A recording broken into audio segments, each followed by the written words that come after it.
Bago tayo magsimula sa content natin mga tropa, eto yung month kung kailan napakagandang magsimula ng printing business dahil eto yung mga time na pasukan na naman ng mga estudyante. Kaya ano pang inaantay ninyo? Mag-research na kayo dyan at alamin na ninyo yung printer na gagamitin ninyo para makabili na kayo ng inyong mga equipment at makapagsimula na kayo ng inyong sariling printing business. At kung kailangan nyo ng mga materials, i-click nyo lang yung description natin dyan. Nandyan yung mga link kung saan dyan rin ako bumibili. Anyway, simulan na natin yung content natin para sa ngayong araw na to. May nag-comment nga sa atin, no? Eto si Ludilyn Miranda, shoutout sa'yo tropa. Etong tanong niya dito, usually eto yung mga tanong ng mga newbie or yung mga nai-experience ng mga baguhan. Matagal ko nang i-share yung idea tungkol dito, pero okay lang ulitin natin. Eto yung specific na topic natin ngayon. Sabi niya dito, boss, natural lang ba pag nag-print ng picture or photo sticker, konting hawak lang nabubura na yung print? Ayan yung katanungan niya. Mga tropa, unang-una, nakadepende yan sa mga media or sa mga papel or photo paper na ginagamit ninyo na brand. Iba't ibang brand, iba't iba yung karakteristik na meron sila. Iba't iba yung coating nung meron sila. Ano ba yung coating mga tropa? Ito yung pinaka-papel and meron siyang pinaka-player kung saan ayun yung nag-absorb mismo nung pinaka-ink. And the more na mas maganda yung coating nung isang produkto, the more na mas maganda yung magiging output mo. And syempre, nakadepende rin yan palagi sa ink na ginagamit ninyo. Kung nakikita ninyo yung details dito sa screen natin, matagal ko nang shinare to mga tropa, i-reshare ko lang ulit. Kung kayo ay gumagamit ng Kuyi Pigment Ink, Hansol Pigment Ink, Inkrite na Pigment Ink, or LNC or iTech man yan, or kung dye ink yung ginagamit ninyo mga tropa, meron silang kani-kanilang karakteristik. At kung hindi nyo na-experience yung kagaya dito kay Ludilyn, malamang sa malamang iba yung ginagamit nyo na photo paper na brand or iba yung ink na ginagamit nyo na brand. And ako, personally na-experience ko tong bagay na to mga tropa nung nagsisimula ako. Kapag ka nag-print ako sa photo paper, talagang isang hawak ko lang dun sa pinaka-papel or dun sa pinaka-photo paper, nabubura na talaga siya. I-share ko lang yung experience ko. Ang ginagamit ko kasi dati no, nung sinaunang-unang panahon talaga, kung hindi ako nagkakamali, 6 to 7 years ago, nung una akong gumamit ng photo paper, kung hindi ako nagkakamali, eto yung ginagamit ko noon, Coaf na glossy. Kasi eto yung pinakamurang photo paper na makikita mo dyan sa market kung hindi ako nagkakamali mga tropa. Eto yung binibili ko noon dati kasi parang halos eto pa lang yung brand na meron or eto pa lang yung model na alam ko mga tropa kasi hindi ako masyado pa nag-online noon and akala ko kapag sinabi mong photo paper, ayun na talaga yon. And nung ginamit ko to, dye ink lang yung gamit ko noon. Nung hinihipo ko mga tropa, mamasa-masa pa siya. Dye ink yung gamit ko noon, original dye ink. And kapag magpe-print kayo mga tropa, nakadepende rin yan sa mga settings na gagamitin ninyo. Kung napapansin ninyo na medyo basa-basa pa, usually ang gamit ninyo dyan ay yung ultra glossy na settings kapag ka nagpe-print kayo. Etong ganito, huwag kayong gagamit yan mga tropa kung ang mga ginagamit yung mga photo paper yung mga mumurahin kasi medyo pangit yung coating nun. Kumbaga yung absorption ng pinaka photo paper hindi ganon kabilis matuyo. Kaya kung gagamit kayo ng ultra glossy na mga settings, make sure na high quality talaga yung photo paper na gamit ninyo. Kasi sobrang daming ink ang ibinubuga ng mga printer ninyo kung eto yung gagamitin ninyo na settings. Kaya I highly recommend Epson Matte ang gamitin ninyo na mga settings kapag magpiprint kayo sa mga photo paper ninyo. Kahit na glossy yung pinaka photo paper ninyo na type, kagaya na itong mga nakikita ninyo sa screen, RC glossy na photo paper. Eto yung tip ko sa inyo. Kahit anong brand yung gamitin ninyo, basta meron kayong makikita na resin coated, ayan yung bilihin ninyo na photo paper. Kasi ayan yung mga magagandang photo paper mga tropa, yung resin coated na meron silang karakteristik. Kagaya na itong ginagamit natin na usually RC satin or ayun nga na resin coated na satin photo paper. Yung pinaka texture niya medyo magaspang and talagang napakaganda niya kapag nakapag-print kayo. Yung output na makikita ninyo talagang quality mga tropa. And eto rin yung RC Glossy. Kapag glossy naman ang ganda rin talaga neto. I-try nyo na lang din mga tropa para ma-experience ninyo. And ako mga tropa ko kung double-sided yung gusto kong pagprintan, eto yung ginagamit ko, QWAF double-sided glossy photo paper. Wala pa akong natatry na iba and merong mga nagpi-feedback sa akin. Sabi nila sila na daw yung magta-try para sa akin tapos i-share na lang nila yung experience nila. Tinry nila yung Yasen na double-sided. Ang pangit daw ng output kaya bumalik pa rin sila dito sa QWAF. Ako eto talaga ginagamit ko kapag double-sided yung pinagpiprintan ko mga tropa ko. Usually kapag sa mga hang tags, 'di ba, sa mga wedding and sa mga alam niyo naman sa mga business cards, 'di ba, na double-sided yung kailangan. Ayan yung mga ginagamit ko. And talagang okay na okay mga tropa. And meron akong gustong i-try din dito. Meron kasi akong friend na meron ding printing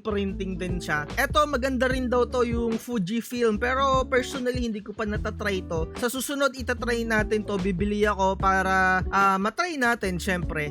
Fujifilm RC photo paper. Ayan ganito lagi yung bibilihin niyo kapag gagamit kayo ng photo paper. Make sure RC or yung meron siyang resin coated. And kung magpiprint naman kayo sa mga vinyl sticker, depende rin yan sa mga brand na ginagamit ninyo. The more nga na maganda yung coating niya, the more na mas maganda yung absorption niya. Ako ang ginagamit ko sa vinyl sticker, still iTech pa rin ako mga tropa. Ito pa rin talaga yung ginagamit ko so far. Ayan, ang ganda kasi ng pinaka-coating niya and yung pinaka-backing paper niya manipis. Meron akong ginagamit dati, yung Yasen na premium glossy mga tropa. Hindi ko alam kasi medyo nag-out of stock to, ang hirap ng makabili. Etong ganito, eto maganda rin yung coating niya, para lang din siyang iTech. Dati napakamura nito pero nung nasimulan natin na i-vlog, bumulusok yung pagtaas ng presyo niya. Ayan nung una ko tong nabili around 140 lang siya or 130. Ngayon napakahirap ng kumuha ng stock nito. Ayan ang mahal na. Parang sumasabay na rin siya sa iTech kasi ang ganda talaga. Parang equivalent siya ng iTech or mas maganda pa to literal etong Yasen na premium glossy. May mga nagme-message sa akin mga tropa, eto daw, na-rebrand siya. Para na raw siyang iTransfer yung pinaka-brand niya. Agaya neto, ayan 150. Ayan, possible bibili ako neto mamaya-maya kasi medyo mura siya compare sa iTech and maganda yung output niya. Mamaya bibili ako neto kasi nung mga nakaraan, out of stock to. So, meron din ako nakikita etong iTransfer. Same lang din daw to na vinyl sticker na etong Yasen na premium. Eto ayan eto kung makikita ninyo, same siya ng pinaka printing, iTransfer lang yung brand niya dito. Parang yung brand na LNB and yung Yasen na Phototap, iisa lang din yon mga tropa para sa kaalaman ninyo. And sana sa mga nanonood, naiintindihan ninyo. Unang-una, nakadepende yan sa mga brand na ginagamit ninyo kasi kapag kapangit yung coating, dyan talaga may experience yung ganito na hawakan mo lang yung pinaka-output kahit kakalabas pa lang ng print,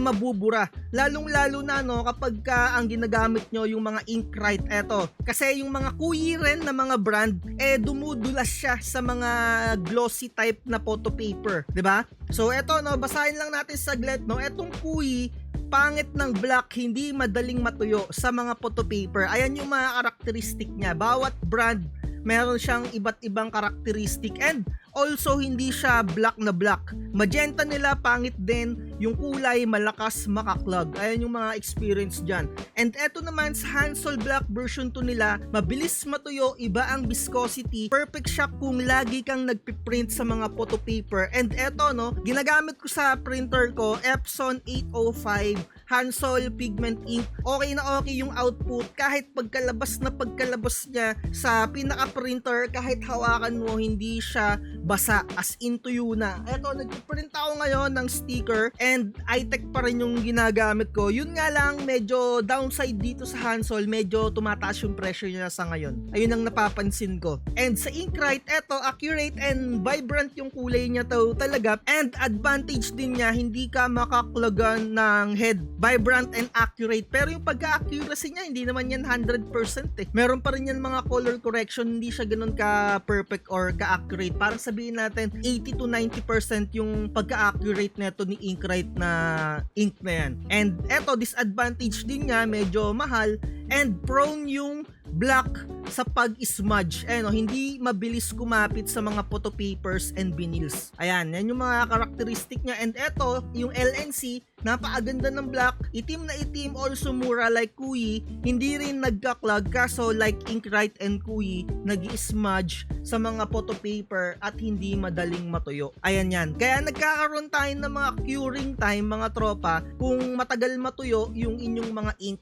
Kagaya ng Hansol na black na version 1, ang tagal din niyang matuyo. Kaya naman version 2 yung ginagamit natin when it comes sa pigment ink ni Hansol. Laging black version 2. Huwag niyong paghahaluin mga tropa. And sa iTech, sakto lang yung kulay and hindi siya ganun kagandaan para sa akin eh. Etong iTech, as in saktong-sakto lang, parang walang sparks pero okay na. Ayan, sana nakatulong tong content natin. And again, kung mag-Hansol kayo na pigment ink, do it at your own risk mga tropa. Ako parang mga 5 years na siguro akong Hansol pigment ink. Sinusubukan kong mag-Inkrite na pigment ink pero hindi ganun kabuo yung loob ko eh. Kasi baka, alam mo yun, manibago ako sa pinaka-output niya. Pero marami naman akong nakikita na mga nagtatanong sa akin, sinasuggest ko sa kanila, mag-Inkrite na lang sila kasi kagaya nga ng nabasa nyo dito, accurate and vibrant and hindi siya nagka-clog madalas. Ako kasi sa Hansol, to tell you honestly, nagbabara rin yung printer head ko. Yun nga lang, masanay na akong mapalabas yung output or yung gusto kong timpla dito sa Hansol, kaya nag-stick na lang ako dito. And syempre baka manibago rin yung aking printer head once na magpalit ako ng brand. And siguro kapag bibili na ako ng bagong printer, baka mag-Inkrite na lang din ako. Kasi nire-recommend ko sa mga newbie na mga nagme-message and nagpapaguide sa akin, kung ayaw nila na mahirapan sa mga color accuracy, try na lang nila yung Inkrite and magbasa-basa sila ng mga feedback sa Inkrite na brand. 'Di ba? Pero kung ikaw ay gumagamit lang ng original dye ink and na-experience mo nga to, kagaya ng nabanggit ko kanina, kapag kakalabas pa lang ng printer mo tapos hinawakan mo, medyo basa-basa pa yan. Kapag ka ang pinaka-settings mo dito sa paper type ay ultra glossy. Kaya ang gawin mo, matte settings, ayan, Epson matte, tapos standard lang. And syempre, gumamit ka ng magandang photo paper. Kung ano yung ginagamit ko dito ng mga RC satin, ayan o, RC satin na Kuyi na ganyan, or eto RC satin na glossy, 'di ba? Or eto yung QWAF na double-sided. Eto pangit talaga yung experience ko dito sa QWAF na kulay orange na to, kaya hindi ako gumagamit nito. Ayan, kasi dati akala ko sira yung printer ko na Epson 3110. Kapag ka eto kasi yung pinagpiprintan ko, ang pangit ng lumalabas, pero kapag sa mga plain paper, ang ayos naman, 'di ba? And aralin nyo mga tropa ha, etong mga paper type, itinuro ko na to, may content na tayo, ipinaliwanag ko sa inyo kung ano yung mga gagamitin dito para ayos yung magiging output ninyo. So siguro dito na natin tapusin yung content na to. Sana talaga na-gets nyo yung pinaka-punto ko. Ayun lang naman talaga yon. Nakadepende yan sa mga brand na ginagamit ninyo ng mga ink and photo paper and sa mga settings na gagamitin ninyo. Huwag kayong gagamit ng ultra glossy na premium settings mga tropa. So ayun na lang, like, share and subscribe, at lagi ko sinasabi, huwag na huwag magpapauto. Bye-bye. Huwag kang magpapauto, mag-isip ka sa pilian. Sa laro ng buhay, dama ang tampo.